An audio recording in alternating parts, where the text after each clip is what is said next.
He really liked to govern the country, based on consensus. Bush's presidency was defined by two major foreign policy events, the end of the Cold War and the Gulf War against Saddam Hussein. In both instances, he displayed his deftness for patient diplomacy. But as the free world cheered the fall of the Berlin Wall in 1989, President Bush was actually criticized for playing it cool.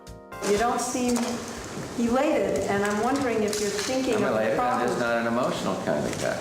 Well, how elated are you? I'm very pleased. There was one politician who said that if it was me in the White House, I'd be dancing on top of the Berlin Wall. I'm glad he wasn't. Bush instinctively knew that for bigger and better things, he was going to need Gorbachev's partnership. The way to do that was not to stick it in their eye when the Berlin Wall came down, but to continue to work with them so the Cold War would end with a whimper and not with a bang, and that's what President Bush did. The most difficult test of Bush's presidential leadership began in August of 1990, when Iraqi strongman Saddam Hussein invaded neighboring Kuwait. Unfortunately, Iraq has thus far turned a deaf ear to the voices of peace and reason.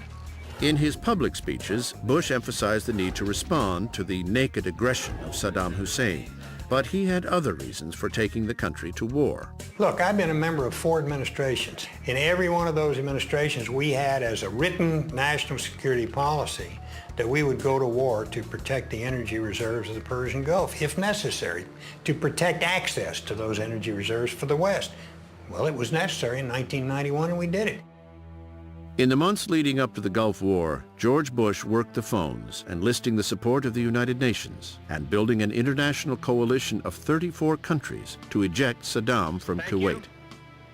I think that the elder George Bush was the best foreign policy president we've had in my lifetime. He realized it would be wrong and counterproductive for America to try to do the invasion and be responsible for its aftermath without the support not only of our European allies, but of Arab nations in the region. And it was that type of foreign policy, that ability to be an internationalist and to care about other nations and allies, that